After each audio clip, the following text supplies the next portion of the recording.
E ó, caladinho aí. Ó, Silvio.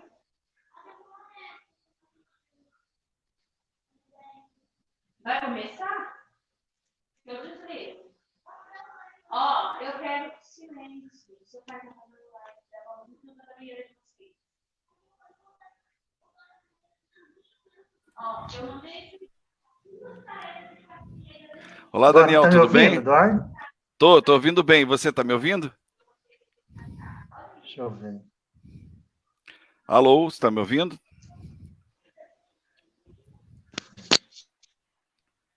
Deixa eu ver. Alô? Tá me ouvindo bem? Tá me ouvindo agora? Tô ouvindo bem. Já tava ouvindo antes. Tá show de bola. Ah, beleza, tô te ouvindo também agora. Que bom. Prazer. Uma boa Muito noite. obrigado pelo convite. Boa noite. Prazer é meu conhecer você, o percurso dos animes aqui no Brasil. Cara, é um título carinhoso dos fãs. Quem sou eu para me considerar tanto? Mas poxa, acho que eu fico muito honrado com isso, né?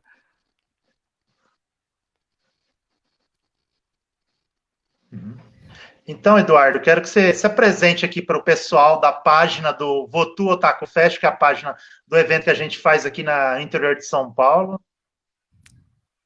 Já estamos no ar? Já estamos no ar, estamos ao vivo. Opa, que legal! Olá, pessoal do Votu Otaku Fest. Aqui é Eduardo Miranda. Eu fui chefe barra diretor da divisão de cinema da Rede Manchete, a divisão de cinema que era responsável por toda a parte de desenhos animados, séries, filmes, né? A divisão de cinema de uma emissora, ela é responsável pelos enlatados que passam nela, não o produto da casa. Então, de 1993 a 1999, com o fim da emissora, eu comandei, com muito orgulho, né, a divisão de cinema da Rede Manchete, e tive a sorte de poder ter contato com esses animes e tokusatsu maravilhosos que passaram lá. Foi um momento muito bonito, muito feliz da minha carreira. Eduardo, vamos começar com as perguntas aqui. Você, naquela época que a gente não era tão assim, essa febre que é hoje, que depois que se tornou depois da Manchete, o que te motivou naquela época a acreditar nesse nicho, nesse meio cosplay e tokatsu? Na verdade, cosplay nem tinha nessa época, né? Na verdade, ele era uma coisa muito nichada ainda com esse público que se reunia em pequenos clubes. Ele não era uma coisa tão difundida. Mas a parte de anime, no caso, nem eu me animei, não. Chegou até a mim. Porque, na verdade, quando eu assumo a divisão de cinema, eu achei que eu deveria manter, né, os melhores tokusatsus que já estavam na Rede Manchete, desde os anos 80, né, que eram os famosos que já se conhecia, o Jasper, o Giban, Jiraiya, Changeman, Flashman, Maskman, Black Kamen Rider, o Spilvan, a Patrine, o Cybercops. O Lion Man eu não renovei porque o Master era muito velho, né, era muito desgastado, não havia oferta de um Master melhor. Sim. Então, para mim era fundamental que eles estivessem na programação, porque eles geravam uma certa audiência, numa fase em que a Manchete estava muito mal, estava bem ruinzinha mesmo das pernas. E a minha opção nem foi a parte nipônica, a minha opção foi americana mesmo. Eu fui para Hanna-Barbera, os desenhos do Saturday Morning, né, que é Corrida Maluca, Bacamarte Chumbinho, Coelho Ricochete, Tutubarão, Space Ghost, Galaxy Trio, toda aquela galera, né, que compunha aquele bloco de desenhos da Hanna-Barbera que são inesquecíveis, né? Acho que embalou a infância de quase todas as gerações, diversas gerações, né? E para mim era óbvio isso. O anime, ele aparece justamente com o Cavaleiro do Zodíaco no final de 93, ou início de 94, porque tinha que ter um tempo, né, para se poder fechar o contrato e ajeitar tecnicamente para fazer a exibição. Então, eu participo dessa reunião petit comité, como chamam. Só estou eu, o diretor de programação, o diretor comercial e uma pessoa que eu nunca tinha visto na minha vida, e me apresento esse promo de 15 minutos que só tinha batalha, luta, soco, sangue. Não tinha uma história, entendeu? Era corta-corta de cena, muito violenta, sem diálogo, com música. E a minha primeira resposta para ele foi não. Eu falei, olha, pelo amor de Deus, não me venham com isso para cá. Eu estou vendo que é um desenho japonês, por causa do olhão, mas não cabe na nossa programação isso, porque é muito violento. Ficou um mal-estar horrível na sala, né? Aquela coisa do, puxa vida, mas tem que pensar direito, você está precisando de produto, você está precisando de produto para a divisão de cinema, aquela coisa, né, de ficar insistindo. E eu falei, olha, desculpa, mas na melhor das hipóteses, eu tenho que dar uma resposta quando eu ver um episódio completo. Deixa estar que Cavaleiro do Zodíaco já tinha sido recusado em outras emissoras. Talvez até pela forma como ele era apresentado, né? E ninguém tinha parado de fato para bater o pé e pedir uma cópia inteira de um episódio. O licenciador, que era o licenciador da Santoy, muito revoltado, porque ele não queria gastar dinheiro com dublagem para oferta, entendeu, de episódio. Ele falou, olha, muito aborrecido, né? Ele falou, olha, eu só tenho episódio em espanhol, episódio em japonês, eu não tenho mais nada, eu só tenho isso. Eu falei, não tem problema. Eu posso assistir isso, não tem problema nenhuma. Eu assisto dessa forma e dou meu parecer artístico. Porque, entenda, numa televisão, tudo é feito em equipe, né, Daniel? Então, a divisão de cinema fez a parte dela, que era aprovar artisticamente e tecnicamente. Então, frente à direção geral da época e aos donos da casa, junto à superintendência, eu coloquei a visão da divisão de cinema, a aprovação da divisão de cinema de Cavaleiros do Zodíaco, o que gerou a segurança para os próximos passos que seriam dados para a aquisição do desenho e que a gente pudesse até hoje estar tendo essa chama acesa através desses fãs maravilhosos que acompanharam e que cultuam essa maravilha de desenho, que marca uma época, né? Eu costumo dizer que é A, C e DC, é antes de Cavaleiros e depois de Cavaleiros.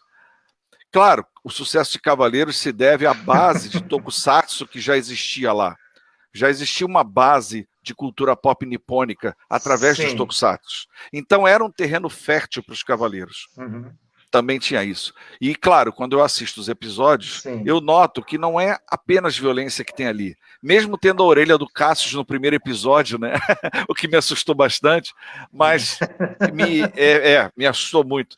Mas, aliás, muitas coisas me assustaram lidando com anime, né? Porque ele, de vez em quando, tem umas coisas assim que te assustam muito. Mas me pareceu óbvio que aquele desenho poderia ser um sucesso, sim, porque ele não tratava só de violência. Ele tratava de questões maiores, né? Como signo, deuses gregos, amizade, companheirismo, luta, perseverança, uma mensagem bonita para as pessoas nunca desistirem. Então, me pareceu uma opção viável, eu dei meu parecer de positivo e aí a coisa começou a andar. E foi um caminho que não começou muito bonito, porque Cavaleiros não dava grande audiência no início, Corrida Maluca dava mais que ele, mas temos que lembrar que estamos nos anos 90 nessa época, né? E nos anos 90 a gente não tem a comunicação que tem hoje em dia. Então a gente teve que esperar a criança na escola, uma conversar com a outra, ir para a casa da outra assistir o desenho, colecionar o álbum, ver a primeira reprise, falar, subir das ruas, né? E aí sim o desenho começou a decolar e foi uma maravilha a ponto de ser mostrado na Xuxa, numa época em que o Boni não permitia nada que não fosse da TV Globo. Apareceu a Xuxa, lá tem até no YouTube, ela mostrando o CD assim, em close. E isso para mim também foi decisivo para o sucesso, né, de Cavaleiros, quando você tem lá a Larissa e o William cantando a música tema, né? Depois o que seria a música tema, tem que sempre alguém no cosmo ajudando o cavaleiro a vencer. E aí desce aquela galera com cosplay, que na verdade pareciam umas fantasias, né? E isso para mim também foi decisivo para o sucesso. Então, Daniel, é um esforço muito bonito, né? Que começa com, claro, a iniciativa do comercial, que traz para nós essa oportunidade, e depois a chance que eu tenho de aprovar artisticamente Cavaleiro do Zodíaco, e sendo esse sucesso que é até hoje. Sim, com certeza, né? Se não fosse só a sua decisão, talvez esse mercado que a gente tem agora, talvez não teria essa mais facilidade de ser aprovado. Né? Eu coloco, é engraçado você falar a minha decisão, né? Porque muita gente pode pensar assim, independente do Eduardo, a Manchete podia pegar e comprar. Eu acho que não, porque realmente dependeu de vários memorandos que eu mandei, porque na época não tinha e-mail, né? Era memorando, você batia lá o memorando na máquina, batia a máquina, né? existia isso. Tá? Existia um negócio né? que você batia numa fita com tinta. Aí você errava. Deixa eu começar de novo. Errava, aí tinha que botar o branquinho lá. Ou arrancava a folha, rasgava, revoltado. Então, o que acontece? Foram muitos memorandos, foram muitas reuniões para a gente poder acertar isso. E claro, eu sempre penso, era a minha cabeça que estava na bandeja, né? Porque, afinal de contas, se desse errado, e era um contrato de permuta, quer dizer, a TV Manchete pagava com o que ela tinha de mais caro, que era o próprio espaço de televisão dela. Então, imagina se fosse um fracasso de 22 minutos no ar. A cabeça era minha, né? E também outro fator. Quando a Manchete quis colocar no ar o S-Mangá, lembra do S-Mangá, aquele desenho fofinho? Fofinho. Quando a TV Manchete quis colocar no ar o S-Mangá, não me perguntaram, eles fecharam o contrato, só me entregaram a fita dizendo, bota no ar. Então existe uma diferença bem grande quando há influência e quando não há influência.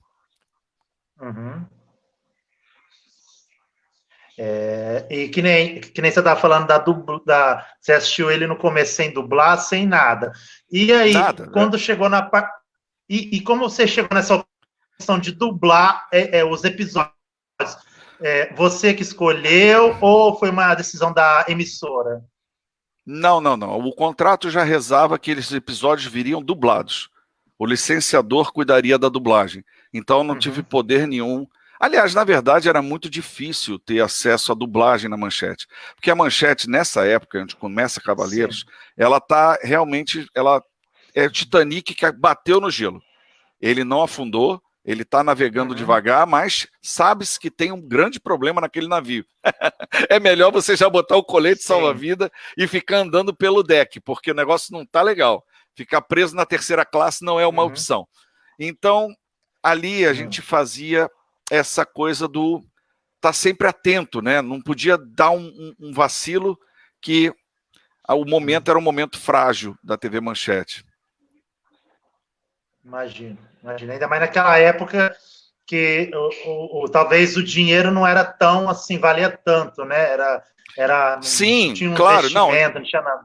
Exatamente. O que acontece? Nós tínhamos que ter sempre a parte de permuta, né? Que muita gente diz que era de graça, não era de graça. Nada em televisão é de graça, raramente é de graça. Até existe, até passei por isso, mas nada é de graça em televisão. Então, você era obrigado a aceitar o que viesse, da melhor maneira. Claro, existia a correção da parte técnica, porque existia uma responsabilidade da divisão de cinema de manter a técnica no ar. Você não podia botar uma coisa fora de sincro, uma imagem arranhada, fosca, que você não tivesse uma qualidade mínima para colocar aquilo no ar, né? Mas você não tinha poder de troca de voz ou opção de elenco. O que eu cheguei mais próximo de fazer isso, mas mesmo assim não foi uma coisa característica, né? Foi o Yu Yu Hakusho, que eu costumo dizer que é meu bebê, porque... esse bebê aí é muito bom. Foi uma dublagem carioca, foi uma dublagem pelo meu querido Marco Ribeiro, esse monstro da dublagem, esse cara que é sensacional, e que dividiu comigo o processo. Ele me ligou para perguntar, né, sobre gírias e tudo mais. Eu achei muito respeitoso da parte dele, me incluir no processo, e aí sim deu para dar uma dedilhada ali em alguma coisa. Mas fora isso, a dublagem era com o distribuidor que já enviava ela dublada. Sim. Aí, continuando nessa parte da dublagem, aí fora Cavaleiros e o Hakusho, aí os programas seguintes também todos eram nessa base, o contrato já exigia dublado. Exatamente. Já rezava que você tinha que trazer o produto dublado para casa. Não houve uma dublagem feita pela TV Manchete. Sim. Se hoje em dia todos os estúdios pensassem assim, né, que muita coisa traz, só que eles trazem legendado. Se fosse dublado, atingiria um maior público. Mas aí tem o perigo de você não ter uma grande qualidade na dublagem, que é o que está acontecendo hoje em dia, né? Hoje em dia você tem emissoras em VOD, quer dizer, alguns on-demand, que querem dublar tudo, mas eles querem dublar tudo a um preço muito baixo. Então, o que acontece? Você tem uma péssima qualidade da dublagem, vozes que não pegam as nuances do ator, ela é plain, ela é uma dublagem plana, ela não tem absolutamente sabor, né? Tanto que existem campanhas sem noção. Eu acho que cabe ao público lutar contra isso, né? Prestigiar a boa dublagem, como disse também o meu querido Marco Ribeiro, a campanha dele maravilhosa, hashtag prestigia a boa dublagem. Eu acho que isso é uma campanha extremamente válida para a gente ter mais qualidade, né? E menos poupar um dinheiro que não precisa, né? Nesse sentido. Exato. Falando da boa dublagem, não sei se você já viu as últimas animações da DC que não respeitaram a dublagem, né? Não sei se você viu. Eu vi até o último, que é o Super-Homem. É um que faz. Ele tá novo, eu não lembro do título. Mas vi esse último. Isso. É aquela coisa, né? Eles mudam de casting, eles mudam de elenco, até que essa não está tão ruim, mas não são as vozes que a gente está acostumado. Eu acho que antigamente você tinha uma flexibilidade maior nesse sentido. Exato. Você tinha aliás, flexibilidade não, você tinha um compromisso maior de que aquele ator ou aquele personagem tivesse sempre aquela voz, para poder criar uma identidade com o público, né? Para poder criar tipo assim, pô, eu de longe ouvi aquela voz. Quem tá ali pode ser o ator tal, o personagem tal. Mas é aquela coisa, muita coisa acontece, né, Daniel? Muita coisa burocrática, muita coisa de reivindicações. Ainda mais com a pandemia agora. Realmente os dubladores com um pouco mais de idade, com alguma comorbidade, eles têm que trabalhar de casa ou devem fazer a coisa de uma maneira segura para eles, né? Para também não expor. Acho que em qualquer setor, né? Com certeza. Afinal de contas, a gente está aqui numa live, você não está na minha casa, eu estou na sua casa por conta da pandemia. Sim.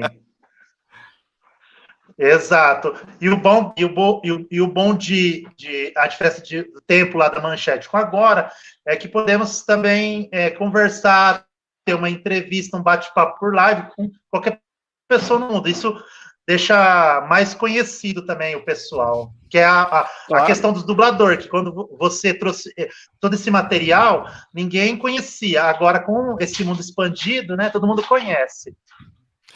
Na verdade, o Cavaleiro Zodíaco, ele não só gera um novo tipo de público, né? Não só o otaku agora tinha acesso ao anime, outras camadas da população, da galera que gosta de cultura pop, tinha acesso àquilo e gostava do que estava vendo. Então, houveram ramificações, né? Quer dizer, dubladores que viraram celebridades, você teve revistas, inúmeras revistas que foram lançadas, bandas que começaram a virar sucesso, programas de televisão, você teve uma ramificação enorme, é como se você fizesse um organograma e para baixo de Cavaleiros fosse abrindo um monte de quadradinhos que foram gerados a partir desse desenho. Então é muito orgulho, né? Muito, muito feliz de ter feito parte desse processo, né? Sim, com certeza. Dou meus parabéns. Sempre eu falo, você tá de parabéns por esse trabalho. Muito obrigado. E com essa visibilidade que a internet tem, mais pessoas conhecem o seu trabalho, fica te conhecendo, né? Porque a função, quando você é um programador, né, uma parte de divisão de cinema, é um cargo muito executivo, né? É um cargo muito interno na televisão. E eu acho que isso só acontece de eu ter essa visibilidade, de eu ir para um evento, ser convidado para uma palestra, ou para tantas lives maravilhosas como a sua, poder falar com esse público sensacional.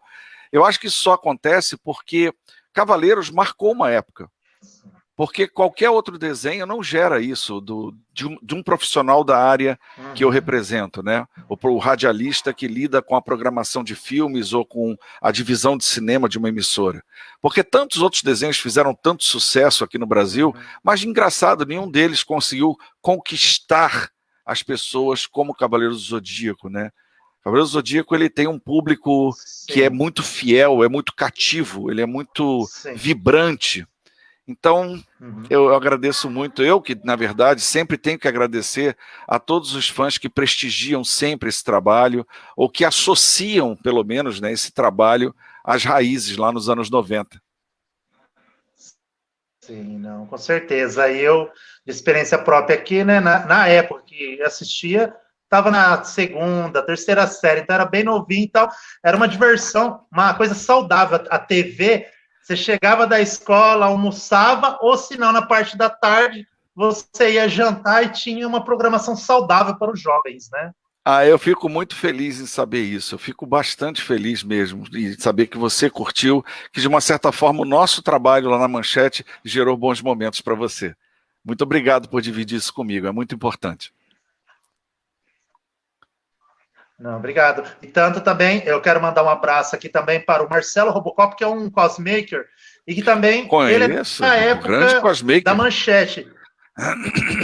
Sim. Então, já teve aqui no evento, então, aquele é o cara muito mito, e o cara faz umas artes, faz as armaduras do Cybercop, do Robocop, então, o cara relata muito aquela época lá também. Infelizmente não o conheço pessoalmente, mas conheço o trabalho dele. O trabalho dele realmente é sensacional. Ah, sim. Então, uma hora que der para trazer você, Eduardo, aqui no evento, vou marcar também trazer ele, aí vocês se conhecem. Muito obrigado, fico muito feliz com a possibilidade, já fico honrado com o seu convite. Sim. Então, quando a gente trouxe o Wendel Bezerra aqui no evento, ele presenteou o Wendel com o capacete do Rio Kendo, lá que passava na Bandeirante. Nossa! Que barato isso, caramba! Nossa, imagina ter um capacete desse. Sim, muito top. O meu é Kamen Rider RX. Falando qual que foi o seu RX, e ele faz, e ele tem uma armadura completa que ele faz lá do Kamen Rider também. Nossa, muito bacana. O Marcelo Robocop lá. Muito bom. E, aproveitando falando em Kamen Rider também marcou gerações, e para quem tem acesso para assistir nos sites de legendado, hoje muitas pessoas assistem também, né? Que conhecia só o Kamen Rider que trouxe na época da Manchete, agora tem inúmeros Kamen Riders. Não sei se você já chegou a assistir algum fora o RX. Eu tive, porque depois da Manchete, né, eu faço o meu percurso na Globo, e aí na Globo, como programador de filme, né, aí uma coisa mais específica, e aí uma função mais voltada para fazer a Globo entender a parte de animes e tokusatsu, o que ela teria condição de exibir. Lá eu consegui exibir o Kamen Rider Dragon Knight. Só que, infelizmente, o Dragon Knight que eles quiseram foi o americano, não foi o japonês. Eu tentei pegar o original.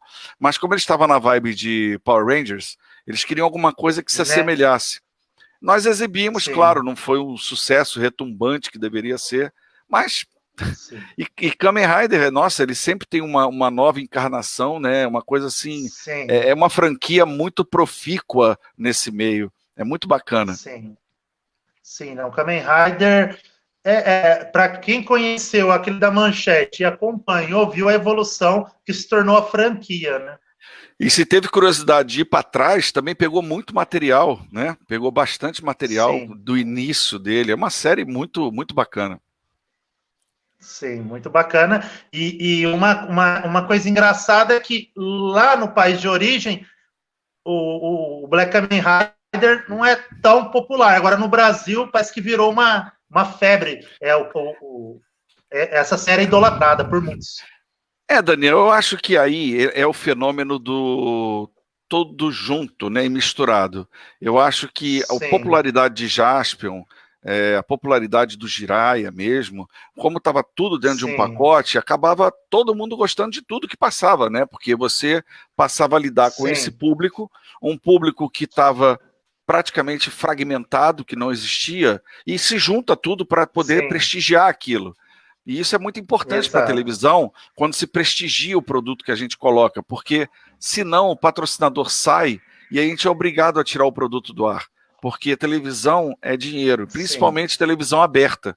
Ela vive do patrocinador. Sim. Então, o produto que tem patrocinador, beleza, ele patrocina porque aquilo ali está dando audiência, tem muita gente assistindo, ele vai botar o produto dele para você poder comprar. Sim. Fora isso, não tem nem por que exibir. Né? Que, assim, tirando uma base é o que o pessoal assiste, o Naruto Shippuden. E dublaram tanto e o restante não dublou porque não tinha quem pagasse, né? Sim. Eu acho que também existem outros fenômenos, né?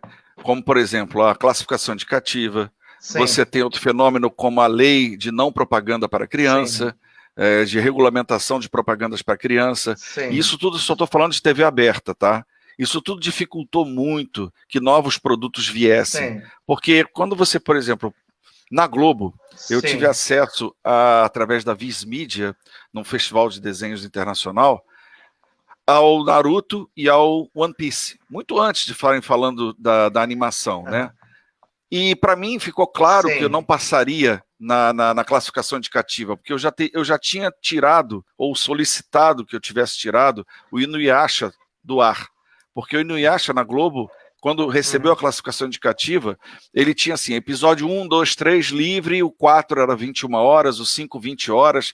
E a gente sabe que, diferente de outros desenhos, anime funciona como uma novela. Ele não pode ser apresentado de forma estanque. Um desenho, outro desenho, como por exemplo, Simpson. Simpson, ele tem um monte de classificações. Beleza, os episódios se complementam quando não é parte 1, parte 2. Então você pode isolar os episódios todos, livre 10 anos, e fazer um pacote de desenho para você exibir. O resto fica parado. Entendeu? Mas com anime você não pode fazer isso. Com anime você está condenado se fizer isso. Exato.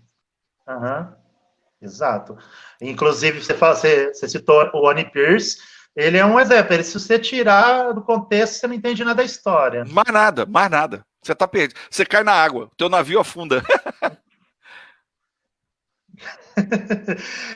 E você falando nessa parte de ter que cortar, o One Piece foi um exemplo, né? Que o cigarro de um personagem era um pirulito e outras coisas mais que eles foram tirando.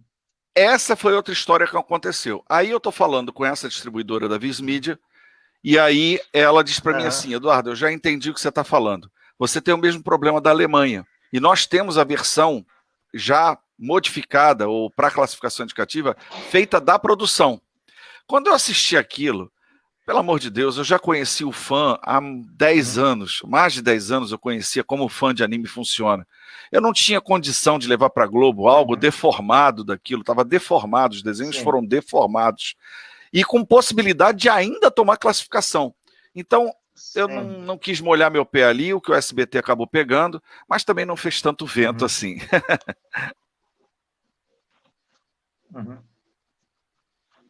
Né? Infelizmente. Agora, vamos ver a Netflix, né? Que tudo indica que está dublando e vai lançar. Esperamos agora no streaming, né?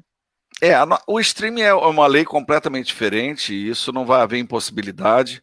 Eu acredito que, claro, vai conseguir lançar, e se puder lançar com a dublagem pelo menos digna, eu acho que um dia a Netflix vai entender isso, porque, por exemplo, um outro canal on demand pode pegar uma dubladora boa e começar a oferecer os produtos dela dublados com melhor qualidade. E, de repente, começar a perder a assinatura por conta da má dublagem, entendeu? É aquele negócio, Daniel, eu sempre vou dizer isso. O poder está na mão do público, do povo. É aquela coisa, se você, consumidor, não gosta de determinada coisa, não consuma. Não tenta compor com aquilo. Você simplesmente para, porque você sufoca o processo e aquela pessoa que está gerando a coisa errada, ela é obrigada a modificar aquilo. Mas as pessoas não pensam assim. E reclamam. O que é pior.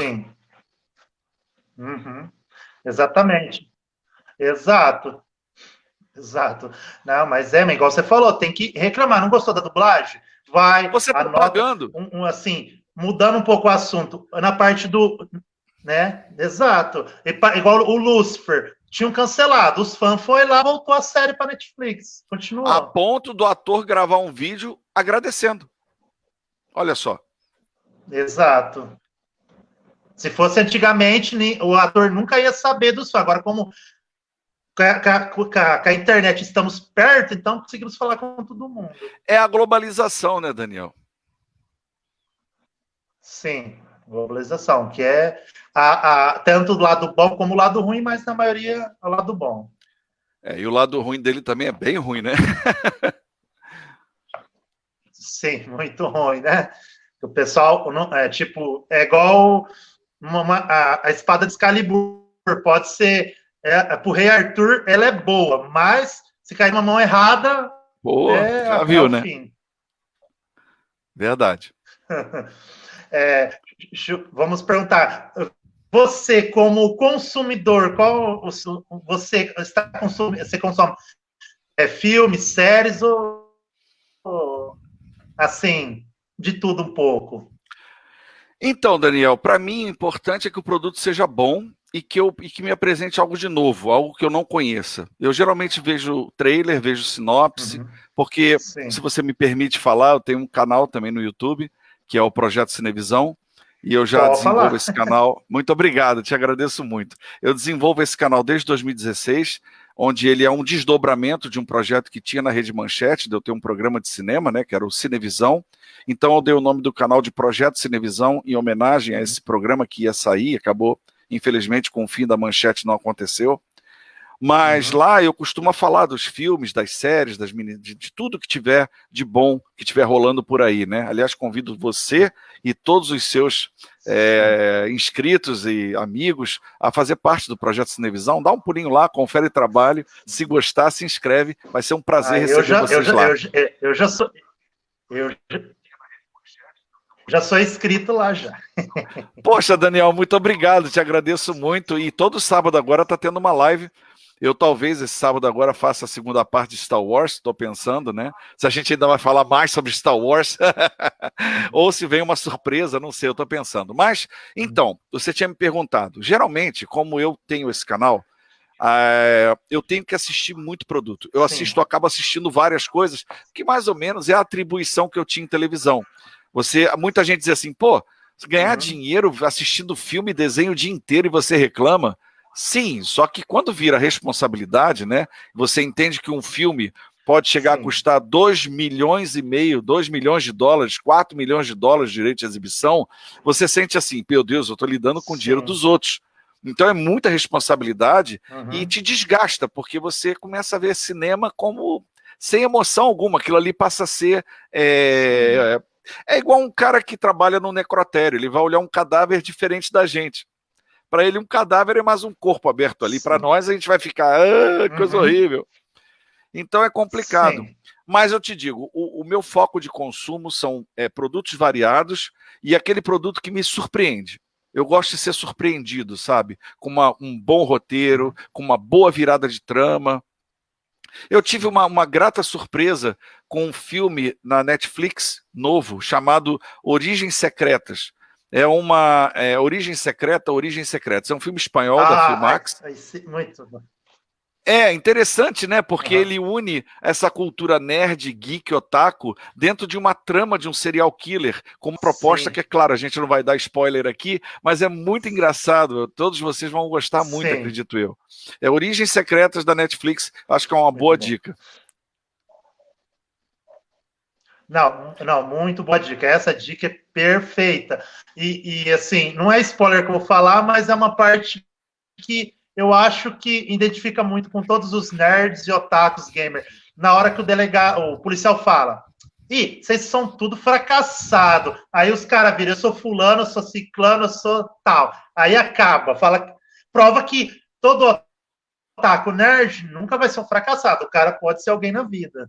Claro, óbvio. Isso foi muito legal. Eu gostei também dessa parte. Essa parte aqui me marcou mais, que aí mostrou pro cara que cada um tem a sua profissão e ganha o dinheiro. A própria chefe dele, né?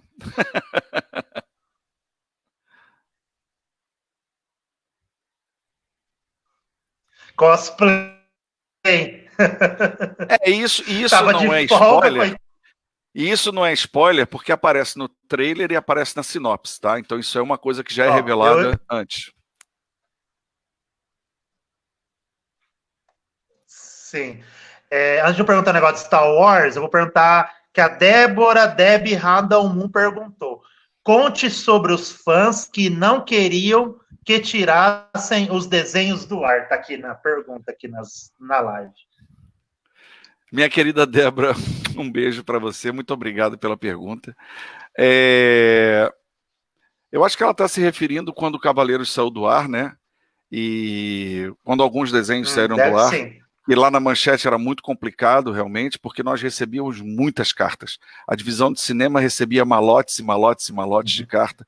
Uma pena não poder guardar tudo, mas é que era muita coisa. Principalmente quando o Cavaleiros passou da Casa de Leão, né, que todo mundo ficou preso na Casa de Leão, mas quando passou da Casa de Leão, as cartas não paravam. E isso não mudou muito quando o Cavaleiros teve que sair do ar, porque infelizmente o produto já não dava mais, estava desgastado. Infelizmente, eu geralmente falo, né, fã não dá audiência. E isso é uma triste realidade. Se você faz um produto só para o fã, ele engessa a programação e aquele produto só vai dar aquela pequena audiência. Ele não vai pegar o escopo maior que é desejado pelo patrocinador ou pela emissora. Então, como você trabalha para a emissora e para os patrocinadores, chega um momento que você é obrigado a ter a maturidade, o profissionalismo de tirar o produto do ar. E a reação é bem complicada. E eu geralmente cito 2 exemplos, né, em referente a Cavaleiro do Zodíaco. E quando saiu, primeiro eu recebo uma cartinha de uma criancinha, a letrinha era bem de criança, sabe? Aí botou assim: senhor Eduardo, rezo todas as noites para que o senhor morra atropelado indo para o trabalho. Olha que delícia, né? Você recebeu uma carta dessa de uma criança que deseja que você morra atropelado indo para o trabalho. Você nem faz o dia. Você já morre antes de chegar na Manchete. Né? E o outro foi uma mãe indignada. Uma mãe indignada que conseguiu chegar até o meu telefone, porque tinha uma secretária, né? De alguma forma ela chegou até a mim, e eu sem saber o que dizer para ela gritando no meu ouvido que a filha tinha parado de comer, porque Cavaleiro saiu do ar, que ela não comia mais, e para eu dar um jeito nisso. Se vira. Aí eu falei assim, peraí, mas calma aí, alô. Aí entra a garota chorando, mas chorando muito, né? Aí, coitado, eu falei, mas fulana, pelo amor de Deus, qual é seu nome? Qual é seu nome? Ah, é Claudinha. Por que você está assim? Ah, os cavaleiros. Aí, pô, na hora você tem que inventar alguma coisa, né? Como é que você vai fazer? Aí eu falei, olha, sabe, no Japão tem um monte gigante, aquele monte explodiu, saiu um monstro, e os cavaleiros foram lá para salvar, mas depois vão voltar. Eu misturei Cavaleiros do Zodíaco com Kaiju, com Godzilla. Foi uma mistureba ali, né? Eu só sei que a menina falou assim, eu falei, pô, Claudinha, você vai comer agora? Você vai voltar a comer? Ela, vou. Aí a mãe pegou o telefone e falou assim, bom. Do tipo assim, ainda bem que fez alguma coisa. A partir disso eu não entendi mais telefone. E realmente, fora as outras cartas e pessoas que me encontravam e que criticavam muito. E acredito também que outra coisa característica foi o da Sailor Moon, né? Sailor Moon foi uma coisa muito séria que eu quase apanhei em São Paulo. O que acontece é que me chega na sala uma pasta com 6.000 assinaturas. 6.000 assinaturas. Só que, infelizmente, Sailor Moon caiu naquele problema. Eu não tinha muitos episódios, ele deu uma boa audiência na primeira passada, a segunda passada foi muito rápida a reprise, já começou a capengar, a gente tentava salvar colocando entre 2 produtos muito bons, mas mesmo assim ficava difícil para Sailor Moon, e até que chegou o momento que a orientação da casa era, tira do ar. Aí eu estava marcado para ir a São Paulo numa HorrorCon, né, naquela feira de horror, e aí um grande amigo meu, que é até o editor da revista Animax, o Sérgio Peixoto, um grande abraço se ele estiver assistindo, ele ia me receber lá no evento, e aí eu chego nesse evento, e o que acontece? Correm na minha direção e dizem, você é o Eduardo Miranda? Eu falei, sou eu, cadê o Sérgio? Cadê o Peixoto? Não, ele mandou pegar você e levar você lá para dentro. Eu falei, mas como assim, gente? Peraí, calma, eu nem tinha entrado ainda. Aí chega o Sérgio e diz para mim assim, Edu, só um segundo, porque o pessoal da Sailor Moon tá aqui e tá querendo pegar você. Cara, na hora, Daniel, eu pensei naquelas menininhas batendo no meu peito, né? Você é nojento, você é um desgraçado. Cara, quando eu olhei pro canto que ele apontou, tinha cada galalau, tinha cada marmanjo grande, que eu olhei para o Sérgio e falei assim, onde é que fica a sala que você quer me levar? Eu vou, vamos para lá. É melhor ficar lá mesmo, porque senão aqui vai ser difícil. É aquela coisa, né? Triste. 6.000 assinaturas, pode não parecer muito, mas 6.000 te batendo fica complicado. Então, eu realmente cedi e fiquei escondido lá naquela HorrorCon, não pude aproveitar, mas foram 3 momentos bem característicos de quando o fã se manifesta de maneira mais incisiva, né? Quando você tira uma série do ar. Não, com certeza é complicado, né? Muito. Eu vou perguntar agora, já que você citou Star Wars, Star Wars você assistiu todos? Então, Daniel, eu assisto Star Wars desde os meus 12 anos de idade, desde 78. E eu costumo dizer que eu conheço Star Wars aqui no Brasil desde 77. Porque eu tinha ido numa discoteca, olha, me entreguei totalmente, né? Discoteca, na época, em 77, numa matinê, e estava passando na parede cenas desse filme que viria, que estava sendo um sucesso arrebatador, e eu vi algumas cenas de uma Super 8 que passava lá, no local. Sim. E, cara, assim, da primeira vez que eu vi aquelas letras estourarem na tela e subirem, aquilo ali para mim foi apaixonante, e Guerra nas Estrelas passou até te digo, a nortear a minha vida, né? Eu costumo dizer uma coisa maluca como essa, que eu sou muito ligado à saga de Star Wars. Eu tenho muita ligação com ela. Então, para mim, eu vivo ela realmente.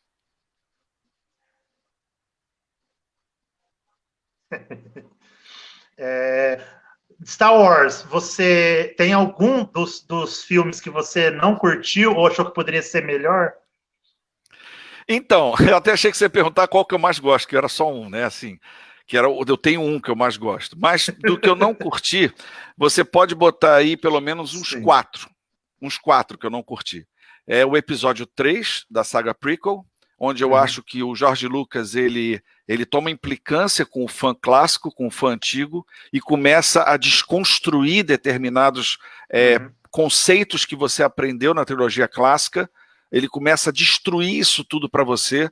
Você vai vendo, você que conhece Star Wars e viveu Star Wars, você começa a se surpreender como ele expõe a origem daquilo. Por exemplo, ele diz para você que Darth Vader não é mais a roupa preta, é o garoto de capucho. Então, o que a roupa preta é? A armadura preta é uma UTI móvel? Só isso? É para manter ele vivo? Não é Darth Vader? Porque o conceito que você achava era que o Anakin Skywalker, preso dentro daquela capa negra do Sith, e o Luke conseguia ver através da capa negra que existia ainda o Anakin dentro daquela roupa. Mas aí ele muda isso, ele muda esse conceito. Quando ele coloca o garoto com o olho amarelo lá e o capucho, sendo chamado de Darth Vader com aquela cara, assim, inadmissível isso.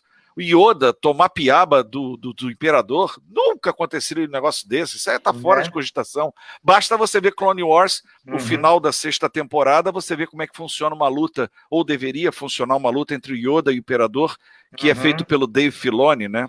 Filoni, que hoje em dia é o grande expoente de Star Wars. E tantas outras. O Obi-Wan fica com um jeito muito canalha, fica com um jeito muito ruim. O Yoda fica fraco e covarde. Fica feio no E3.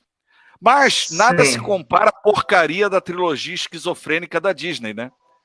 A Disney, ela conseguiu pegar Star Wars e fazer a saga prequel, que até então muita gente não gostava, um bom lugar.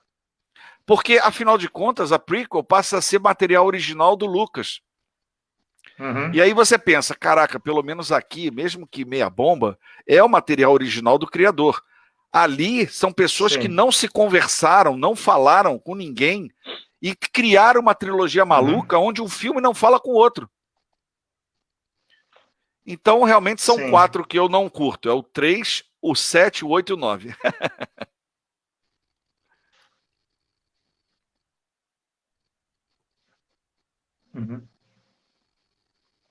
A gente aceita, né, Daniel? A gente acaba aceitando porque é fã e acaba tapando o nariz e engolindo, mas... É complicado, não, tem vezes que eles acertam ou erra demais. E agora fala do que você gosta, o que te faz gostar desse, que é o único que você mais gosta? O ineditismo, a originalidade, porque eu sempre vou dizer para você que o que eu mais gosto é o de 77, que é Guerra nas Estrelas, Star Wars, que aqui no Brasil estreou em janeiro de 78, porque ele é o início de tudo. Agora, se você numa lista me diz assim, Eduardo, Guerra nas Estrelas 77 é hors concours, ele não tá na disputa.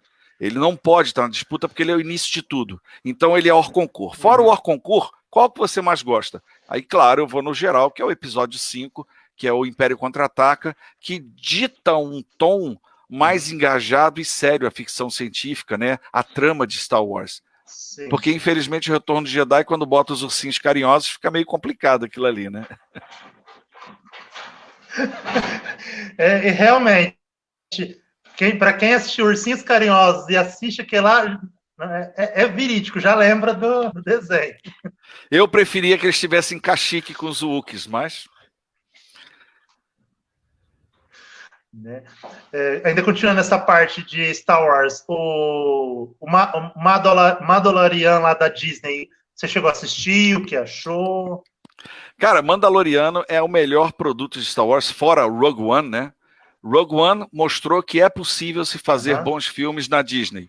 Aí erraram pra caramba. Só que Mandaloriano é o grande produto da atualidade para os fãs de Star Wars. É onde eles vão beber da fonte. Ali você tem o Dave Filoni, como eu falei, que ele bebe da fonte, ele bebe do próprio George Lucas, né? Todo o material de Star Wars. Você tem o Jon Favreau, que simplesmente começou o universo Marvel na Disney, com o Homem de Ferro em 2010 e tantas outras participações. Então você tem duas pessoas que estão querendo acertar com Star Wars fora do eixo Skywalker, fora da trama central.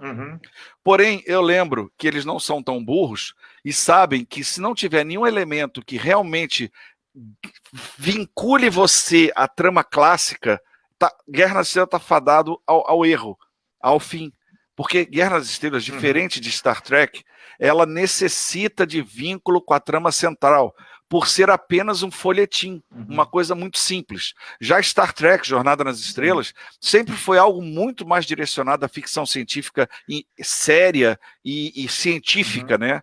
Tanto que muita coisa que apareceu nos anos 60, hoje em dia a gente usa, né, na nossa tecnologia, como o iPad, como o telefone de flip, como o tricorder, um aparelho que já vê todo o teu estado de terreno, de saúde, de tudo. Quer dizer, muita videochamada já se mostrava naquela época. Então tinha uma visão do futuro muito clara, esta Jornada nas Estrelas. Mas Guerra nas Estrelas, gente, qual é a origem de Guerra nas Estrelas? É quando o George Lucas quer transformar uma fita em série. Fita em série eram séries, por exemplo, qual a série que você gosta, Daniel? Uma série que está passando que você gosta? Eu gosto do Umbrella Academy, a última que eu estou assistindo na Netflix agora. Qual? Eu não ouvi, desculpa. Qual? A Umbrella Academy. Então, Umbrella digamos que para você... dos irmãos com superpoderes. Digamos que para você ver um episódio de Umbrella Academy, você tivesse que ir ao cinema e ela ia passar, antes do filme principal, um episódio cada. Era assim que as fitas em série funcionavam no final dos anos 30, 40 e 50. No cinema, você tinha a apresentação da fita em série e o filme principal. Então, Flash Gordon, Buck Rogers, que era o que o George Lucas queria trazer para os tempos modernos, né? Só que com aquela roupagem que ele deu à Guerra nas Estrelas, ou o Ralph McQuarrie, que é aquele pintor, né, sensacional, que deu toda a diagramação, ao visual de Star Wars para o George Lucas, ele concede aos anos 70, que tinha uma ficção científica muito engajada, né? Você ali está passando pelo fim da Guerra do Vietnã, você está passando por Watergate, você está passando por uma tensão muito grande da Guerra Fria no mundo, tudo é muito sério, tudo é muito perigoso no mundo, você entra com uma fantasia daquela sensacional, vilões que são vilões mesmo, heróis que são heróis mesmo, anti-heróis, princesas. Ele surpreende todo mundo. E você vê que cada estúdio passa a tentar ter o seu próprio Star Wars, né? O que é bem legal. Sim, com certeza. Você tem a você falou Paramount com do Star diretor lá Trek. do... Você tem a Paramount com Aí Star você falou do Trek, você diretor lá tem o do... Warner com Super-Homem, você tem a Sim, Universal com Galáctica e outros tantos. Desculpa te interromper. É porque está tendo um sim. pequeno delay Acha que e é a gente isso? fica igual, a gente Ah, fica igual beleza. nessas emissoras de jornalismo, né? Que um fala por cima do outro. Aí, falando do Mandalorian, o diretor que você citou lá, você acha que se ele assumisse a franquia dos filmes, você acha que teria um futuro maior ainda? Daniel, eu vou mais longe. O Dave Filoni, ele está pronto para assumir a Lucasfilm dentro da Disney. Se a Disney fosse esperta, diria para Kathleen Kennedy, Kathleen, vamos dar uma descansada, eu vou botar você num cargo mais executivo, de aprovação de orçamento e tudo mais, deixa a parte artística na mão do Filoni. É um cara novo, é um cara que sabe, é um cara que está querendo fazer Star Wars e acertar com Star Wars, porque ele vem acertando desde Clone Wars, ele acerta em Clone Wars, ele acerta em Rebels, pelo menos nas últimas partes de Rebels ele acertou bastante. Então ele conhece o universo de Star Wars. Então realmente é um cara que não só tá como um diretor de uma saga, dá uma trilogia na mão dele, mas dar o destino da franquia na mão dele. Eu acho que seria uma grande jogada. Sim, com certeza seria, porque é muito bom o trabalho que ele, como você falou, o trabalho que ele vem realizando é fantástico. Claro. A Débora, ela falou, na hora que nós falou dos ursinhos, ela citou ursinhos carinhosos e ursinhos Gummy também, um que passava na Rede Globo, não sei se você lembra. Eu lembro dos ursinhos Gummy, Que eles tomavam a poção lá e ficava forte lá. Que ele é bem parecido com o do Star Wars lá. Verdade.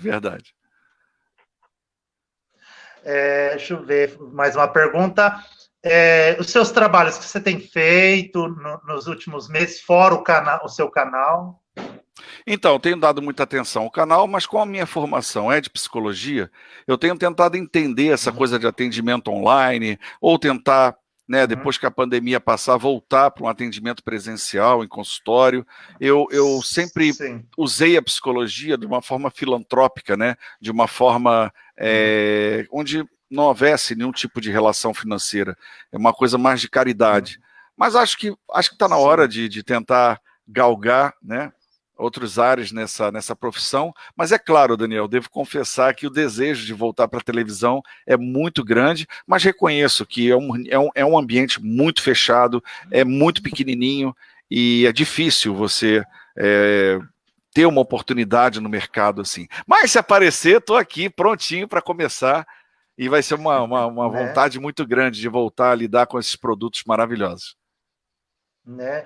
Aí você falando nesses produtos, não sei se você ficou sabendo que agora vai ter mais um serviço de streaming aqui no Brasil, que é a Full Animation, que vai trazer animes dublados, não sei se você ficou sabendo.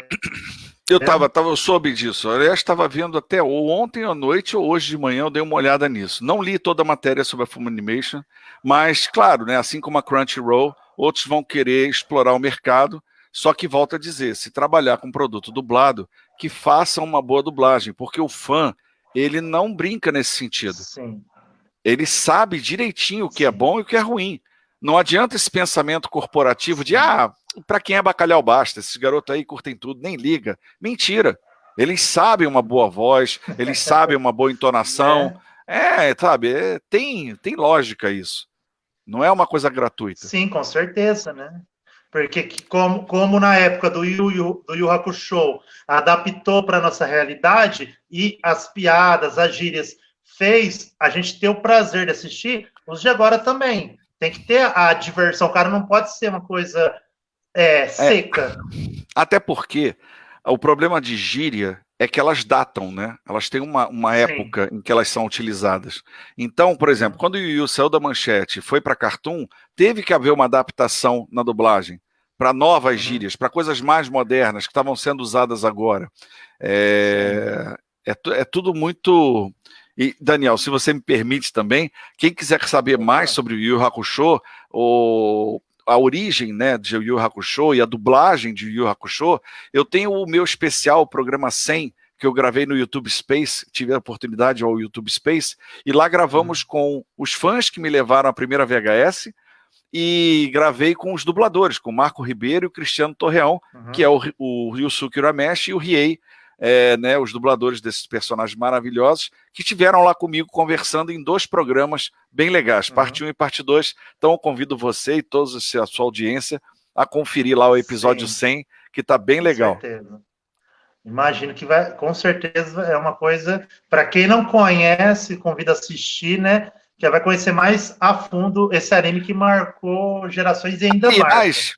A foto que você escolheu para nossa chamada aqui, do nosso evento aqui, é lá da gravação do YouTube Space.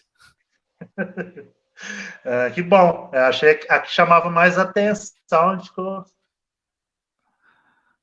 É isso aí.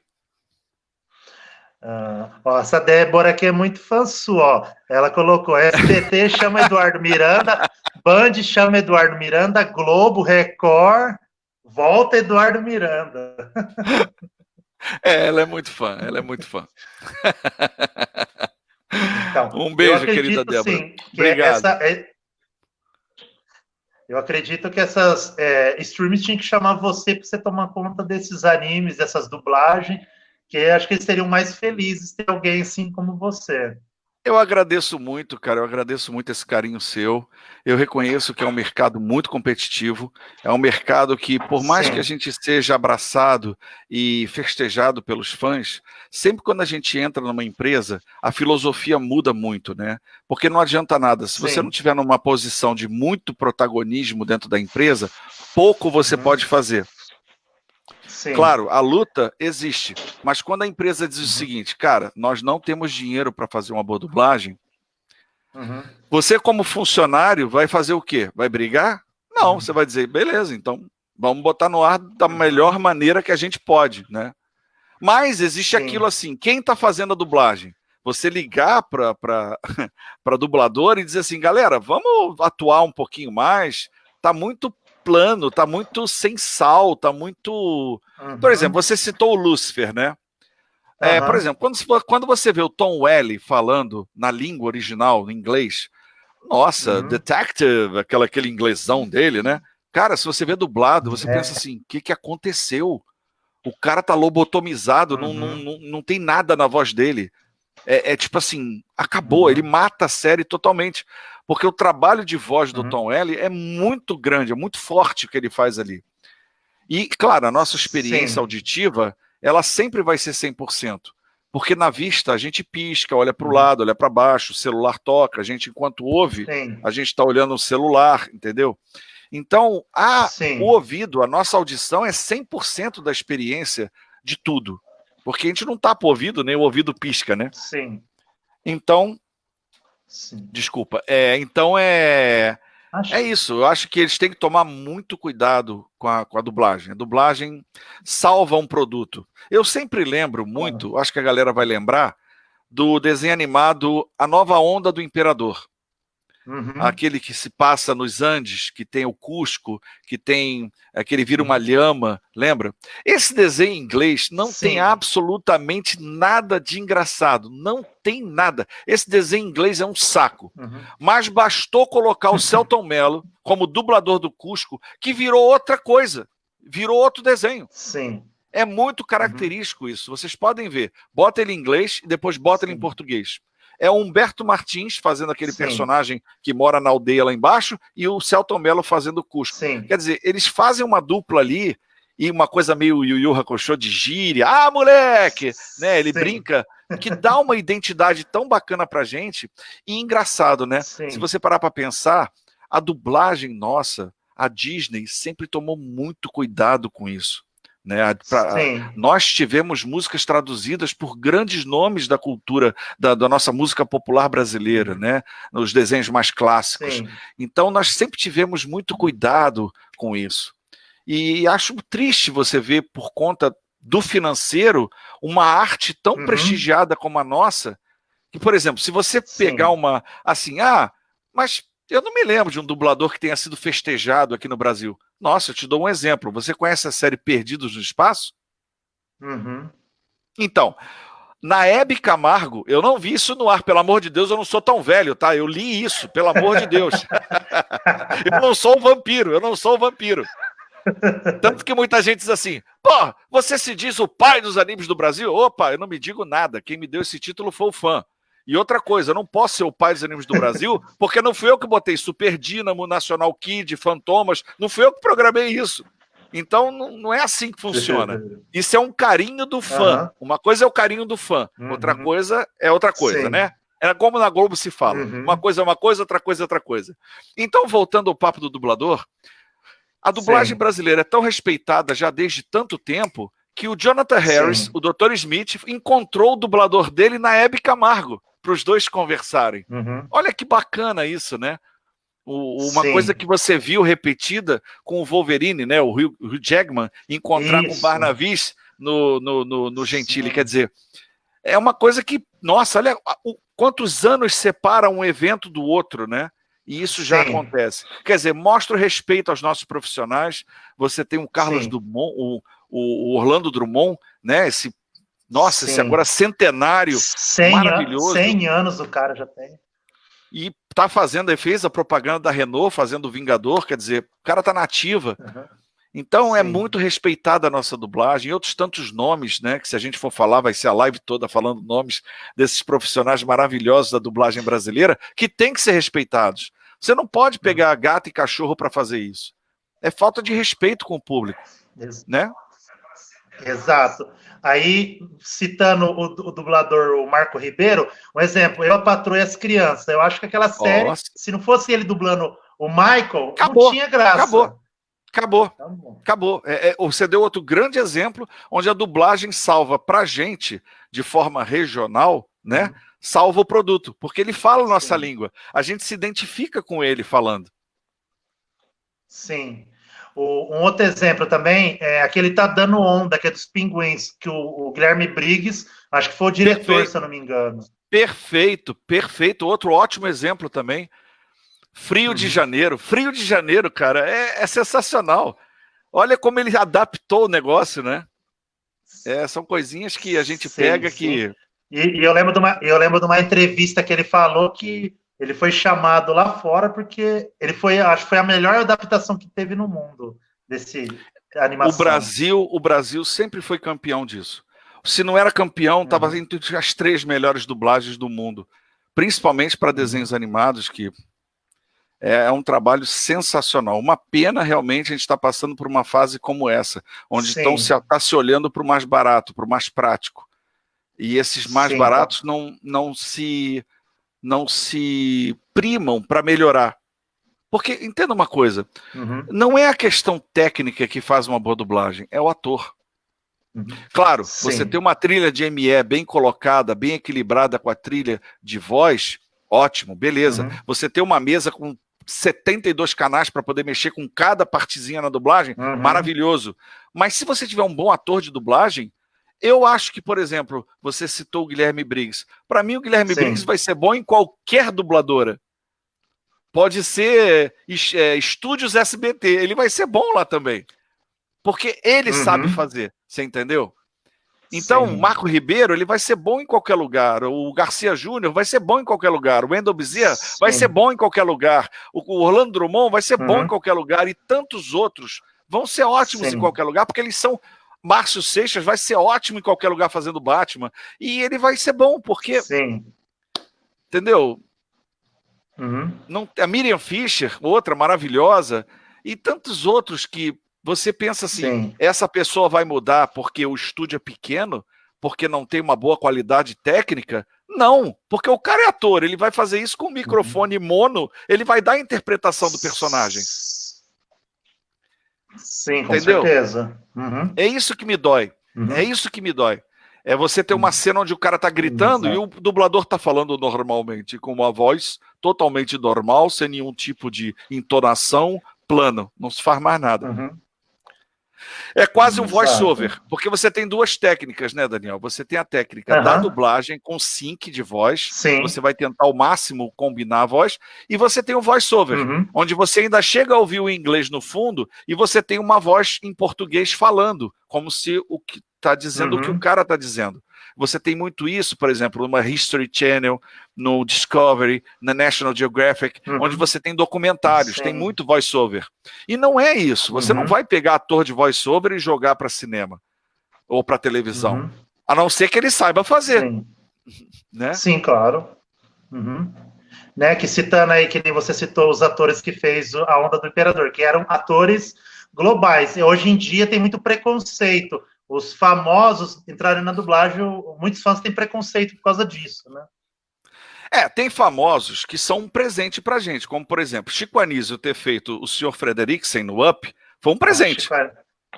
Foi um presente. Sim, ninguém faria melhor o Sr. Frederiksen do que o Chico Anísio. Sim. Entendeu? Agora, é claro, tem umas aberrações aí que a gente sente que é só por causa da modinha e a gente é obrigado a engolir um cara que vai, ou um cara ou uma mulher que vai abrir a boca e não vai expressar nada, não vai aparecer por trás daquela voz. Exato. É só para ter no cartaz uma bolinha com a cara da pessoa e não conta. Conta só a publicidade. Que o patrocinador acha que vai vender, né? Sim, claro. E às vezes é um tiro no pé. Ele acha que vai trazer benefício e, na verdade... Verdade. Como que você... Eu vou fazer uma pergunta. Como você vê essa rixa DC Marvel, essa concorrência? Você acha que é uma boa? Traz mais benefícios para os fãs? Daniel, quando eu vejo a rixa da DC com a Marvel nas produções para o cinema, eu acho que só quem tem a ganhar é o fã.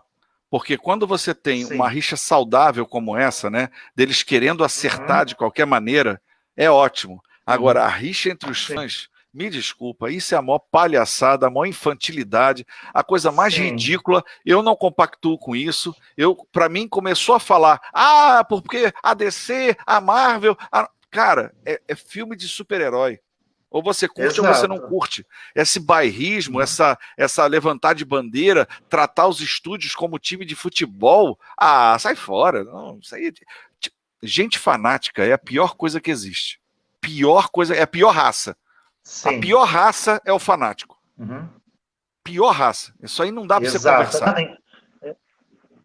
Então, realmente, claro, tanto em qualquer setor da vida, fanático... Então, se você me pergunta essa questão dos estúdios, a briga entre os estúdios só gera produtos maravilhosos, que você vai ver agora o Snyder Cut, né? O Snyder Cut é o grande presente que a gente está ganhando por causa dessa luta, né? Coringa foi um grande presente. Eu estou falando porque quem estava errando mais era a DC. A DC estava capengando, né? Aí a Marvel, claro, fez esse universo maravilhoso, fantástico. Tem seus pequenos defeitos? Tem, claro, como tudo, ninguém é perfeito. Claro. Mas é um universo sólido, é um universo muito bem montado. Ele é montado desde 2010, muito cuidado. Na verdade, eu considero que a Marvel monta desde os anos 2000 com os X-Men. Ela já prova que dá para fazer filme bom com esses personagens. Sim. Mas a DC, de repente, perdeu o rumo. Ela começou a capengar, e acho que agora realmente ela está tomando um rumo bom, está chamando bons profissionais, e o fã vai ganhar muito com isso. O fã vai se divertir bastante. Não. Com certeza. Se não fosse essa pandemia, esse ano seria o ano dos filmes, né? Com certeza. Aí falando mais de animação, a Mulan animação também outra coisa perfeita da Disney. Mulan é lindo. Mulan é um dos grandes... Um dos últimos grandes clássicos em 2D, né, em animação tradicional, que, claro, mistura técnicas de CGI, de computação gráfica, mas, infelizmente, essa técnica foi colocada de lado, uma pena, né? Hoje em dia, ou se faz um desenho em CGI, que, sei lá, não sei, perde o charme, né?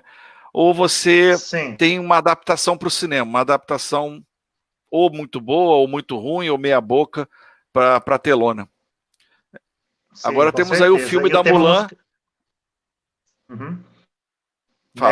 Eu assisti mais ou menos, assim, não sei como, não sei se é porque eu assisti a animação me chama mais, mas o filme, não sei.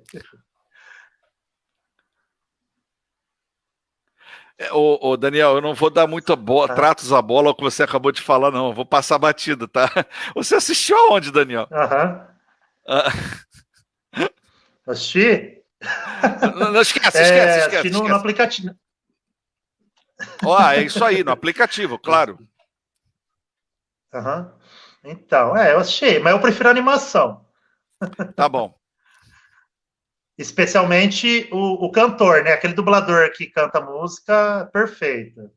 Muito lindo. E um negócio, uma curiosidade engraçada é aquele homem ser, vamos vencer, que sempre o povo, dentro da infância, o povo sempre confundiu, né? Homem ser, vou vencer. Né? Olha o spoiler, pelo amor de Deus. A sua fã aqui, ó. Marvel. Ainda prefiro a frase que ouvir. Não quero mais ver Vingadores. Todo filme vou ver com ansiedade a Mulher Maravilha e ela não aparece. KKKKKKK.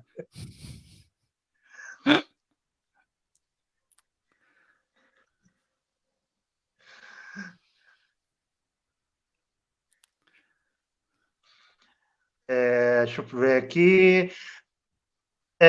Ultimamente você está assistindo mais filmes ou séries para você dar as suas críticas no seu canal, falar sobre o canal. Você está falando mais sobre Então, filmes ou Daniel, séries? desde que começou a pandemia mesmo, essa coisa do isolamento social, e as cabines de cinema, cabine de imprensa, né, que é onde nós, jornalistas e críticos de cinema, a gente tem acesso ao filme uma semana antes do público, desde que isso parou por causa da pandemia, eu preferi me concentrar nas lives.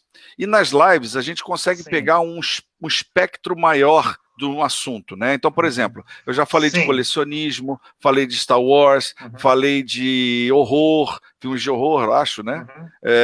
Aí tem que dar uma olhada aqui. Eu acho que eu já falei de algumas coisas bem interessantes lá nas lives, mas não sobre uma coisa específica.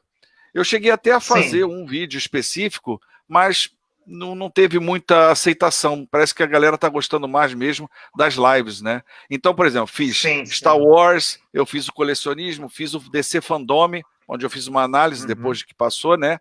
O DC Fandome, fez verdades e mentiras sobre o que é verdade e mentira, né? Lenda urbana. Depois até assistimos um filme que dizia que ser amaldiçoado, que é o Incubus, né? Então a gente ficou junto na live vendo pelo próprio YouTube o Incubus, que é um filme dos anos 60, de 66, com William Shatner, e o filme é em Esperanto. E foi uma aventura, né? Foi muito legal poder ver com a galera. A gente teve também falando sobre variedades, também tem tema de variedade. É isso, gente. A gente vai tentando compor nessa época difícil e tentando entender um vídeo legal, que não seja de um filme novo, porque não tem estreia, né? Mas que possa entreter, porque o principal nosso aqui é entreter, né? Levar para a galera um bom papo, uma boa conversa, uma boa informação, uma informação clara, cheia de ética, cheia de coisas corretas, né? Porque passar o incorreto, tem muita gente fazendo isso e é tão errado, meu Deus do céu. Porque quando você abre um canal, você é responsável, muito responsável, por tudo aquilo que você está falando aqui.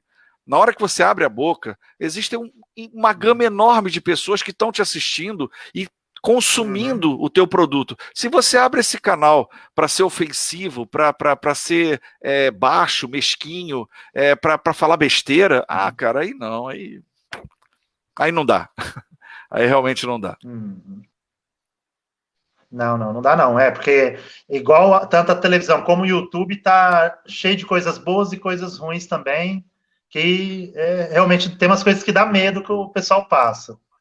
E o pior, você vê muito canal que, sei lá, eu não vou discutir o conteúdo de ninguém, mas muita gente que é muito prestigiada por um serviço muito pequeno em relação ao que se faz. E o YouTube está preocupado em regular direitos autorais, propaganda, musicazinha, ele está muito preocupado com isso, mas ele não se preocupa com a qualidade. Ele prefere generalizar e dizer assim, é apropriado para criança, sim ou não? Se você disser sim e não for, eu te dou um strike. Acabou o assunto. Eu tiro o teu canal do ar. O que adianta, pô? Né? Não adianta nada. Muito complicado. Complicado esse. Sim. tipo, fica tipo, eles querendo censurar sem falar que é censura. Ridículo, ridículo. Complicado. Não. Eduardo, Diga. eu sei, já faz 1h14 que a gente estamos batendo papo Cara, aqui. nem senti passar, nem senti passar. Tá tão bom o papo com você que, Não, puxa vida. quando a conversa é boa, é assim, passa voando. Eu quero agradecer, deixar o convite para umas próximas lives para a gente muito conversar obrigado aqui. Tá, cara, quero muito obrigado. Agradecer a todo mundo que... Não, conclui você, depois eu concluo, vai. Tá, quero agradecer a todo mundo que assistiu a live aqui, que é fã do Eduardo, que eu sei que os fãs são tudo grandinho. Quero agradecer ao pessoal que participa do evento aqui. Nessa pandemia, esse ano ficamos sem evento, infelizmente. Trazer a alegria para a moçada nova, adulta, pai, mãe, e a gente aqui no evento, a gente ajuda o próximo com o evento aqui. A gente não faz para ganhar dinheiro, a gente faz para trazer cultura para o interior de São Paulo e ajudar uma instituição de caridade, tá? E quero agradecer aqui ao seu prestígio aqui e trazer toda essa informação que vai agregar muito a todo mundo que assistiu. Daniel, olha, do meu lado, eu só tenho a agradecer e te dizer que eu fiquei muito honrado com o teu convite, principalmente de poder me dirigir à galera do interior de São Paulo, que eu tenho muito carinho. A gente sabe como vocês do interior de São Paulo determinam a audiência do Brasil. Vocês talvez não saibam a importância de vocês, mas uma TV aberta, vocês têm ela na mão, tá? Vocês têm ela na mão, literalmente, toda a atenção de vocês. E dizer que para mim é uma honra e um privilégio poder estar aqui conversando com você, Daniel, nessa live extremamente agradável. Você é uma pessoa extremamente simpática e agradável. Muito obrigado pelo teu carinho e atenção comigo. Né? E deixo mais uma vez o convite para a galera que quiser conferir o Projeto Cinevisão, o canal que eu tenho lá no YouTube. Por favor, vão lá, fiquem à vontade. Agradecer demais ao evento Voto Otaku Fest. Voto Otaku Fest, acertei? Acertei, né? Então, agradecer a todos vocês, a participação de todos vocês, e dizer como é importante essa iniciativa da caridade, de ser solidário, principalmente no momento que a gente passa, né? Galera, assim, a gente está sem máscara aqui, né? Eu e ele e eu estamos sem máscara, porque a gente vai se olhar, tipo, opa, e aí, tudo bem? Como é que você tá? Legal? Então, o que acontece? É muito importante vocês tomarem atenção às regras de ouro, da não contaminação, para a gente... Cara, olha o que aconteceu com a vacina de Oxford, olha que erro. Deu a porcaria da reação, quer dizer, a coisa está difícil. Então, galera, vamos respeitar, vamos tentar fazer a coisa direita, aquela coisa da lavar a mão, é tão básico lavar a mão. Sabe, um álcool gel, lavar a mão, uma máscara. Máscara não é mais uma coisa misteriosa, ele é um acessório de roupa. Você tem que ter isso como acessório de roupa. Manter a distância, né? E as regrinhas básicas de ouro, eu acho que todo mundo vai conseguir ter esse novo normal de uma maneira mais palatável, mais aceitável, porque a gente já está de saco cheio, na verdade, né, Daniel? A gente já está de saco cheio disso, não aguenta mais. Mas uma hora isso passa, né? Como passou também há 100 anos, tivemos a gripe espanhola e um dia passou. O problema é estar preparado para daqui a 100 anos.